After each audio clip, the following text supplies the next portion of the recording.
إن هذا القرآن يهدي للتي هي أقوم ويبشر المؤمنين الذين يعملون الصالحات أن لهم أجرا كبيرا. الحمد لله نحمده ونستعينه ونستغفره ونؤمن به ونتوكل عليه ونعوذ بالله من شرور أنفسنا ومن سيئات أعمالنا من يهده الله فلا مضل له ومن يضلله فلا هادي له ونشهد أن لا إله إلا الله وحده لا شريك له ونشهد أن محمدا عبده ورسوله. اما بعد، آج انشاءاللہ ہمارا چھٹا سپارہ شروع ہوگا. چھٹا سپارہ جس آیت سے شروع ہوتا ہے وہ کیا ہے؟ لا يحب اللہ، اللہ پسند نہیں کرتا، کس چیز کو پسند نہیں کرتا؟ الجہر بالسوء من القول الا من ظلم، کہ آدمی بدگوئی پر زبان کھولے، الا یہ کہ کسی پر ظلم کیا گیا ہو. وکان اللہ سمیعا علیما، اور اللہ تبارک و تعالیٰ سب کچھ سننے والا اور جاننے والا ہے. اللہ تعالیٰ سب کچھ سننے والا ہے اور جاننے والا ہے. تو یہ جو آیت ہے کہ لا يحب اللہ، اللہ تعالیٰ پسند نہیں کرتا، یعنی مظلوم ہونے کی صورت میں اگرچہ تم کو برا بھلا کہنے کا حق ہے، لیکن اگر تم ظاہر اور باطن میں بھلائی ہی کیے جاؤ یا کم از کم برائی سے درگزر کرو تو اللہ کی صفت بھی یہی ہے کہ وہ بڑا معاف کرنے والا ہے. حالانکہ سزا دینے پر وہ پوری قدرت رکھتا ہے. ہر انسان کے اندر کوئی نہ کوئی کمی ہوتی ہے، کوئی نہ کوئی خامی ہوتی ہے، کوئی نہ کوئی کوتاہی ہوتی ہے، کوئی کسی نہ کسی قسم کی غلطی پائی جاتی ہے. جب ہمیں کسی کے اندر کوئی غلطی نظر آتی ہے، کسی بھی قسم کی کوئی غلطی نظر آتی ہے، تو اللہ کو یہ بات پسند نہیں کہ ہم اس کی غلطی کو اچھالیں، اسے بدنام کریں اور ہر مجلس میں اس کی برائیوں پر تبصرے کرتے رہیں. جب ہمیں کسی میں کوئی خامی نظر آئے تو ہمارا ہی فرض بنتا ہے کہ ہم اسے نصیحت کریں. کس طریقے سے؟ عمل بالمعروف کریں اور نہی عن المنکر کریں. یعنی نصیحت کے دو طریقے نا، ایک ہے سب کے سامنے اور ایک ہے تنہائی میں. سب کے سامنے اگر نصیحت کرنی ہے، اگر سب کے سامنے نصیحت کرنی ہے تو کیا کرنا ہے؟ نام لیے بغیر عمومی انداز میں کرنی چاہیے. اور اگر اس طرح بھی دوسرے شخص کی بدنامی کا اندیشہ ہو تو ایسی صورت میں انسان کو تنہائی میں الگ بٹھا کر خیر خواہی کے ساتھ نصیحت کرنی چاہیے تاکہ دوسروں کی عزت پامال نہ ہو. اللہ سبحانہ وتعالیٰ نے ہمارا دین جو دین اسلام ہے، سلامتی والا دین ہے، بہت خوبصورت دین ہے. اس میں ہمیں کچھ حرمتوں کا پاس رکھنے کو کہا گیا. اللہ تعالیٰ نے جو ہمیں شریعت دی ہے، بہترین شریعت دی ہے، اس کے کچھ مقاصد ہیں جنہیں مقاصد شریعت کہا جاتا ہے. کہ شریعت کے اندر جتنے بھی احکامات ہیں، تو جتنے بھی شرعی ضابطے ہیں، قاعدے ہیں، تو کیا کچھ وجوہات ہیں جن کی بنا پر یہ احکامات ہمیں دیے گئے ہیں. کچھ کرنے کے کام ہیں جو کہے گئے ہیں اور کچھ چیزوں سے روکا گیا ہے. ان میں سب سے بڑھ کر جو ہے وہ ہے عزت کی حفاظت، یعنی حسب نسب کی حفاظت، جان کی حفاظت، مال کی حفاظت، دین کی حفاظت، یعنی انسان کی عزت و عصمت کی حفاظت ہمارے دین نے ہم پر لازم کی ہے. خصوصاً مومن کی جو عزت و عصمت ہے، تو اسی لیے جو ہے وہ آپ یہ دیکھیں کہ قرآن میں کتنی جگہوں پر جو ہے وہ کسی کو بدنام کرنا یا طعنے دینا، غیبت کرنا، چغلی کرنا اور کسی کے خلاف بری باتیں مشہور کرنا ناپسندیدہ خیال کیا گیا ہے. تو جان کی حفاظت تاکہ وہ دنیا میں اپنی خودآزاد زندگی کو انجوائے کر سکے. اسی لیے دیکھیں ہم نے پیچھے قتل کی جو حرمت ہے اس کا قانون پڑھا، ٹھیک ہے. پھر اسی طرح سے دین کی حفاظت ہے، اس کے لیے پورا دین ہمیں دیا گیا ہے اور ایسی چیزوں سے ہمیں روکا گیا ہے جس سے ہم دین سے دور ہو جائیں. یعنی شیطان کی بندگی اور پیروی کرنے سے پرہیز کرنے کا حکم دیا گیا ہے. اس طرح سے حسب نسب کی حفاظت اور زنا کو حرام قرار دیا ہے. تو یعنی یہ خود مضمون جو ہے وہ اپنے اندر ایک ڈیٹیل رکھتا ہے. خلاصہ کیا ہے کہ اللہ تعالیٰ نے جتنی بھی حرمتوں کی پابندی ہم پر رکھی ہے وہ دراصل ہمارے فائدے کے لیے ہے. انہی حرمتوں میں سے ایک حرمت کیا ہے؟ اللہ کے بندوں کی عزت اور عصمت کی حفاظت کرنا. پھر یہ ہے کہ دیکھیں اللہ سبحانہ و تعالیٰ بندوں کو دن رات معاف کرتا رہتا ہے. تو بندوں سے بھی وہ کیا پسند کرتا ہے، کیا چاہتا ہے؟ کہ بندے بھی ایک دوسرے کو معاف کر دیا کریں. کیونکہ بعض اوقات غلطی کسی کی ہوتی ہے اور کسی کے ساتھ وہ شخص زیادتی کر رہا ہوتا ہے، لیکن بعض اوقات وہ شخص آپ کے ساتھ زیادتی کر رہا ہوتا ہے. اس صورت میں کیا ہوتا ہے؟ معاف کرنا اور بھی مشکل ہو جاتا ہے. تو اللہ تعالیٰ کیا فرما رہے ہیں اس آیت میں کہ اللہ کو پسند نہیں ہے کہ کوئی آدمی بری بات جو ہے وہ زبان سے نکالے، الا یہ کہ کسی پر ظلم ہو. تو پھر اس صورت میں مظلوم جب بتائے گا کہ اس کے ساتھ کیا زیادتی ہوئی یا انصاف کا طالب ہوگا، تو ایسی صورت میں اسے اپنے اوپر گزرنے والے حادثے یا صدمے یا برائی کا ظاہر ذکر کرنا پڑے گا۔ تو اس صورت میں انسان کو کچھ ایسی باتیں منہ پر لانی پڑ جاتی ہیں جو عموماً نہیں لانی چاہیے، یا جن کا لایا جانا اللہ تعالیٰ کو پسند نہیں۔ تو اللہ تعالیٰ کیا کہہ رہے ہیں کہ سمیع علیمہ ہے وہ، یعنی اللہ تعالیٰ اپنی دو صفات بیان کر رہا ہے کہ ایسا نہ ہو کہ تم کسی کو ظلم کی داستان سناتے سناتے حد سے بڑھ جاؤ، کیونکہ وہ تو سمیع علیمہ ہے، وہ تو جانتا ہے کہ تمہارے ساتھ کتنی زیادتی ہوئی تھی، وہ تو سننے والا ہے۔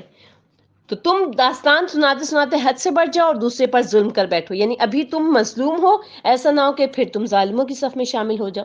اسی طرح اللہ تعالیٰ کا جو سب علم ہے، اللہ تعالیٰ تمام قسم کے واقعات کو، حالات کو اچھی طریقے سے جانتا ہے جو تم پر گزرے اور جو تمہارے مخالف پر گزرے۔ اس لیے اگر تم زبان کھولو تو سوچ سمجھ کر کھولنا، ایسی بات نہیں کرنا جس سے کہ جو ہے وہ الٹا تمہارے اوپر جو ہے وہ بات آئے۔ کس طریقے سے بات آئے کہ تم جو ہے وہ ابھی مظلوم تھے اور پھر تم ظالموں میں شمار ہونے، یعنی مظلوم کے لیے ظالم کو اعلانیہ برا کہنے کی اجازت کے ساتھ ساتھ درگزر کرنے کی ترغیب دی گئی ہے اس آیت میں۔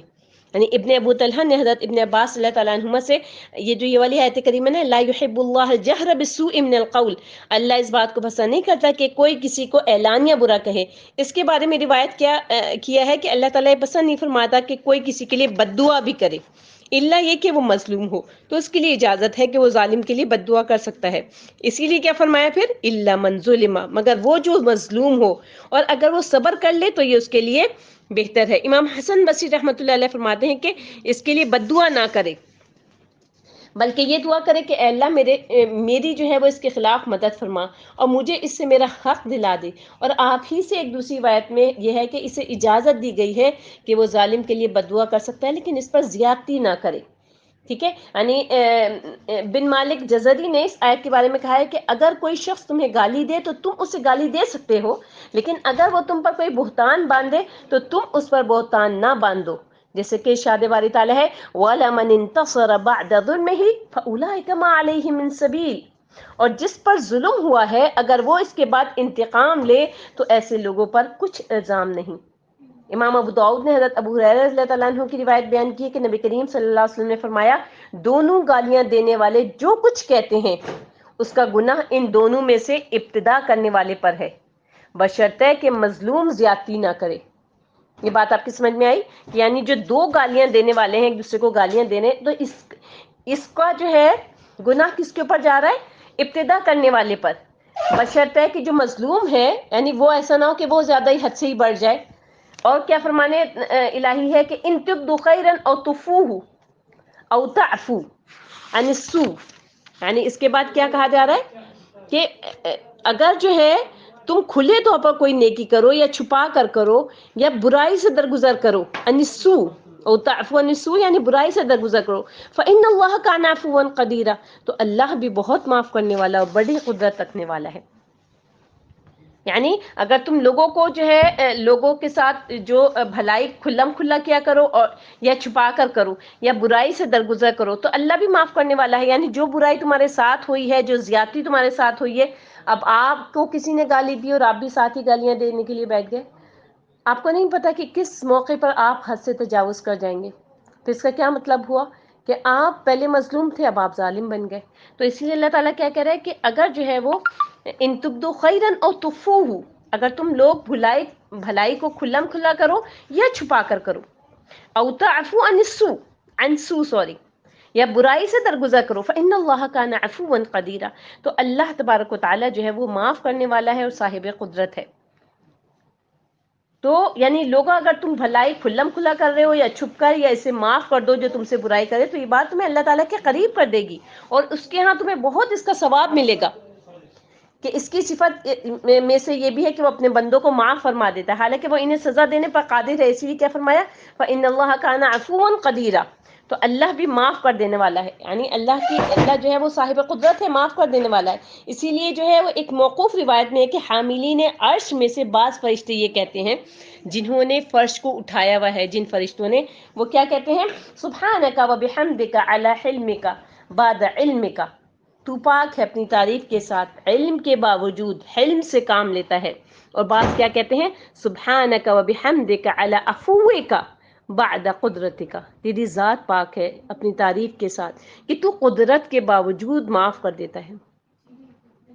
آپ یہ دیکھیے کہ اللہ تبارک و تعالی کتنا صابر ہے، کہ پوری دنیا میں جو ہے وہ کتنے گناہ ہو رہے ہیں، کتنی اس کی نافرمانی کے کام ہو رہے ہیں، اور اس کے باوجود جو ہے وہ ان لوگوں کو رزق دے رہا ہوتا ہے. اس کے باوجود جو ہے وہ ان لوگوں کے ساتھ اللہ تبارک و تعالی درگزر کر رہا ہوتا ہے. ٹھیک ہے، یعنی یہاں پر دیکھیں دو مزید اللہ تعالیٰ کی صفات کا ذکر ہے. عفواً قدیر، وہ معاف بھی کرتا ہے، قدرت رکھنے والا ہے، قادر ہے. یعنی تم تو انتقام لینے پر قادر نہیں ہو بھی ہو تو بھی تمہارے لیے اچھا ہے کہ معاف کر دو، لیکن اللہ سبحانہ و تعالیٰ تو پوری طرح بدلہ لے سکتا ہے، اس کے باوجود معاف کر دیتا ہے. وہ بندے کے لیے بھی کیا پسند کرتا ہے کہ انسان جن سے انتقام لے سکتا ہو اس کو معاف کر دے. تو اگر ہمیں اللہ تعالیٰ کا قرب حاصل کرنا ہے تو ہمیں قرب حاصل کرنے کے لیے کیا کرنا ہے کہ اللہ کے بندوں کو معاف کر دیں، ان کی غلطیوں کو چھپائیں. نبی حدیث میں آتا ہے کہ جو کسی مسلمان کی پردہ پوشی کرتا ہے تو اللہ تعالیٰ اس کی پردہ پوشی کرے گا.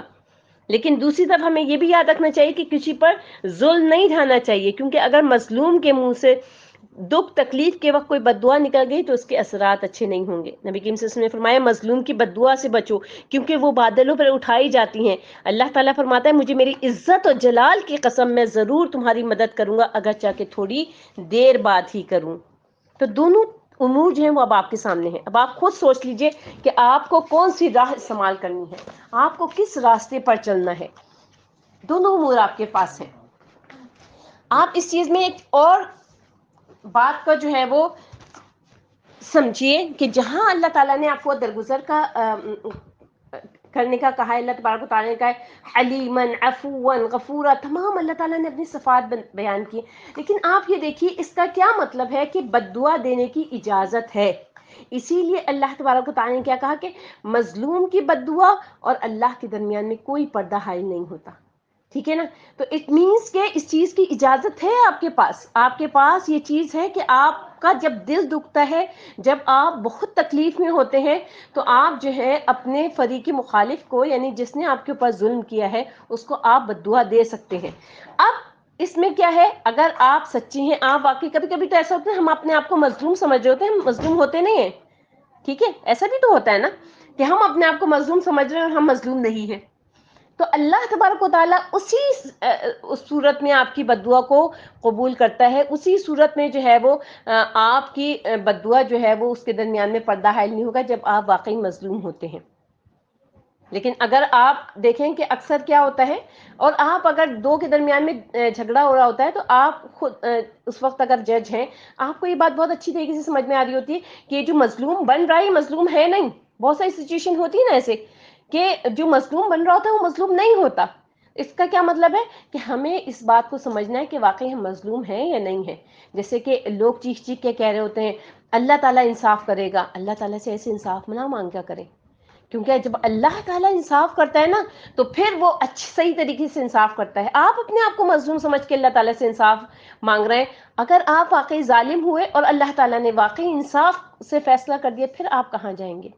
تو اس لیے اللہ تعالیٰ سے خیر مانگا کریں، اللہ تبارک و تعالیٰ سے بھلائیاں مانگا کریں، اور اللہ تعالیٰ سے سیدھی راہ مانگا کریں کہ اللہ تبارک و تعالیٰ ہمارے تمام گناہوں کو بخش دیجئے، ہمارے تمام زیادتیوں کو، اور جہاں جہاں پر ہمارے اندر کمیاں ہیں، جہاں جہاں ہمارے اندر جو ہے وہ حقوق العباد میں ہم نے کمیاں کی ہیں، جہاں ہم نے حقوق اللہ میں کمی کی، یا رب العالمین یا احکم الحاکمین، آپ اپنی رحمت سے، آپ اپنے برکتوں سے، یا الہ العالمین آپ کی توفیق ہمیں چاہیے. یا اللہ ہم بہت ناچیز بندے ہیں، یا اللہ ہمارے اندر کچھ قدرت نہیں ہے، یا اللہ آپ کے اندر قدرت ہے، یا اللہ آپ ہمیں جو ہے وہ سیدھی راہ دکھا دیجیے. سبحان ربک رب العزت عما یصفون وسلام علی المرسلین والحمد للہ رب العالمین. السلام علیکم ورحمۃ اللہ وبرکاتہ.